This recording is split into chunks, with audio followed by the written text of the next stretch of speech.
Oke, teman-teman Kang Hadi Konsien, Bu Ratna, sini nggak apa-apa. Ya ini saya, silakan Bu Dr. Ratna. Saya bersama dengan Pak Hangga, Pak Dr. Agus dan Dr. Ratna ya. Mohon maaf saya perkenalkan dari Kang Hadi Konsien, YouTube-nya para dokter di Indonesia ya. Baik, teman-teman, hari ini adalah sidang ke berapa ya Pak? Kedua ya. Sidang eksepsi atau pembelaan dari Dr. Ratna yang diwakili oleh Pak Hangga dengan Pak Agus ya. Saya mau tanya saja langsung ke Pak Hangga, gimana tadi pembelaannya karena teman-teman ingin tahu nih. Silakan Pak Hangga. Ya. Izin. Oh iya. Ya. Baik, terima kasih. Terima kasih Dr. Kang Hadi. Jadi tadi agenda kita adalah eksepsi dan jawaban. Terkait eksepsinya itu kita menitik beratkan kompetensi absolut, artinya kewenangan pengadilan ini.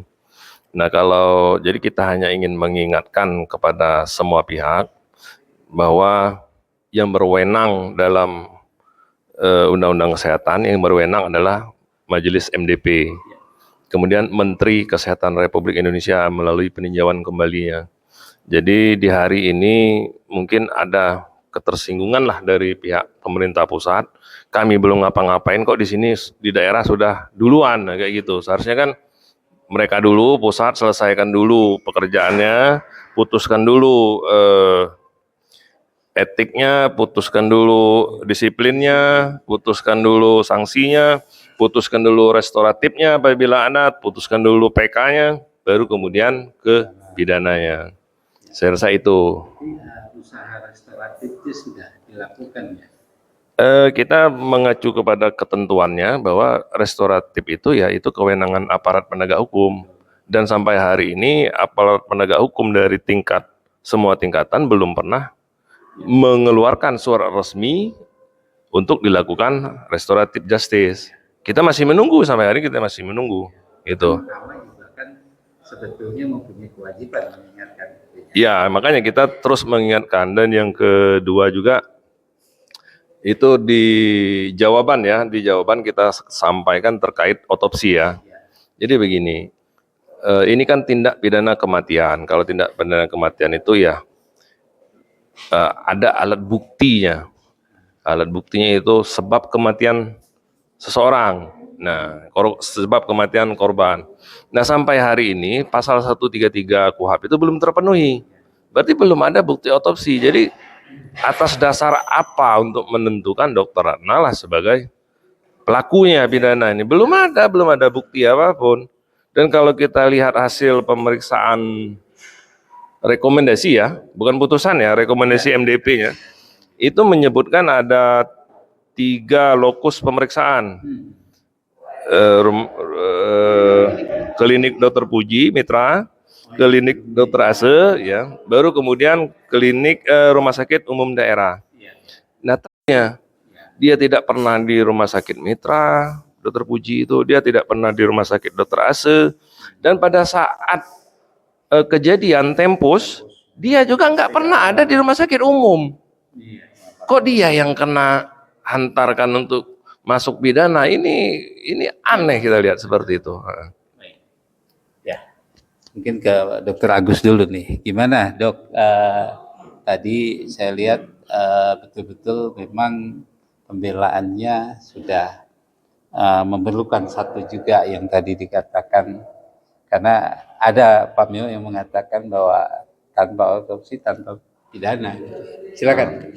Terima kasih Dr. Hadi, rekan-rekan KHC, sahabat-sahabat seluruh Indonesia. Jadi betul disampaikan oleh Pak Angga ya.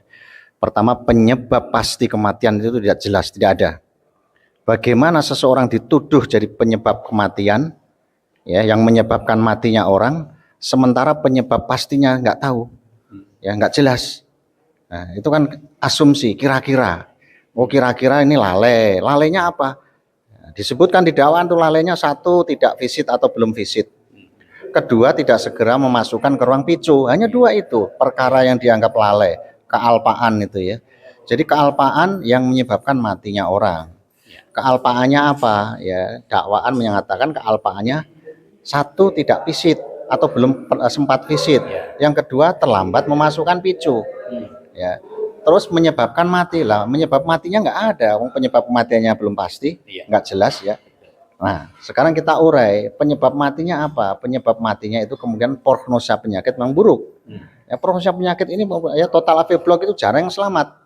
Ya, kalau udah diagnosa gangguan irama jantung, apalagi ada infeksi virus, ya, entah itu virus Dengue atau virus apapun ya, mengenai otot jantung ya, memperberat, memperkeruh, ya.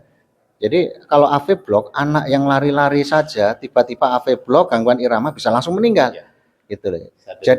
Jadi bukan perkara masalah ditempatkan di picu atau ditempatkan di ruang inap. Ya. Sekarang dibalik, seandainya ditempatkan di ruang rawat inap dari awal gitu. Apakah jaminan besok pagi masih hidup? Ya enggak juga. Nah, artinya apa? Bukan masalah tempat, masalah penempatan, masalah mati hidup itu karena prognosa penyakitnya memang jelek atau buruk. Lah kapan matinya? Wallahu a'lam ya. Masalah mati, dokter angkat tangan itu. Ya urusannya di atas kalau ditanya matinya kapan.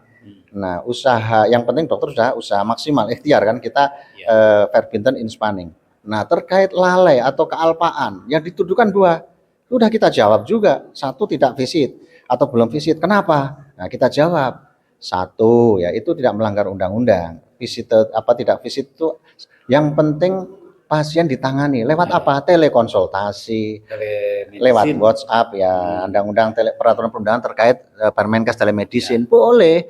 Dokter Jaka lapor ke dokter spesialis, by phone, by WA boleh. Ya, menit per menit, detik per detik kita pantau terus. Yang dokter Ratna ya itu. Ya selain dokter Ratna, yang kedua dokter Ratna kan di luar jam kerja itu. SOP rumah sakit mengatakan visit itu jam kerja Senin sampai Sabtu maksimal 2 jam setelah pasien masuk. Itu ada di SOP-nya, di standar prosedur operasi rumah sakitnya. Ya, jadi visita dilakukan di hari kerja Senin sampai Sabtu. Ini pasien datang Sabtu siang, ya dilaporkan dokter Ratna 2:30 sudah sampai rumah. Beliau ya memang nggak enak badan, demam ya perlu istirahat segera ke rumah. Tetapi kan bukan AB, dia tetap hadir. Ada konsultasi dari IGD dijawab, oh begini sudah melaksanakan tugas. Jadi beliau hadir lewat telekonsultasi. Jadi bukan kehadiran ya. Yang kedua, secara prosedur rumah sakit memang visita itu dilakukan jam kerja.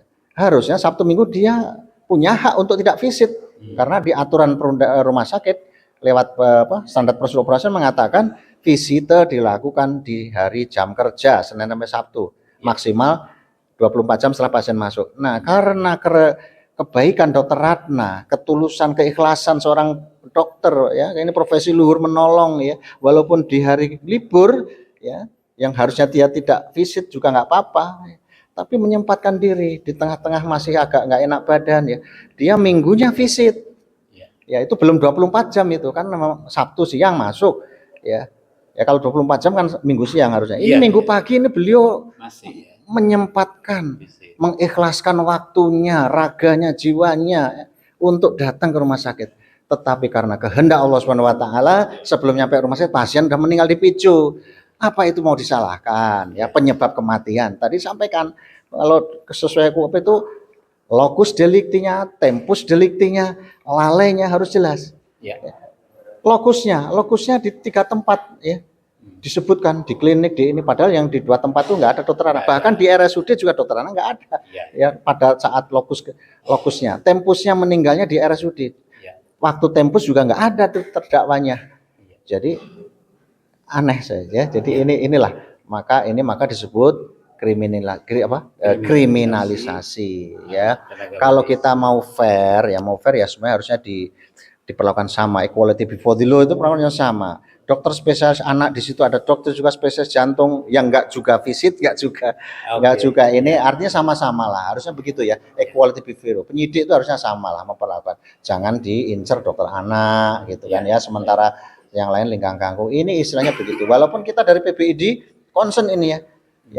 Bukan berarti PBID terus membiarkan saling ini dokter anak langsung menyalahkan jantung menyalahkan anak, tidak. Kita bela, kita dudukkan permasalahan dengan yang benar, yang sesuai ya.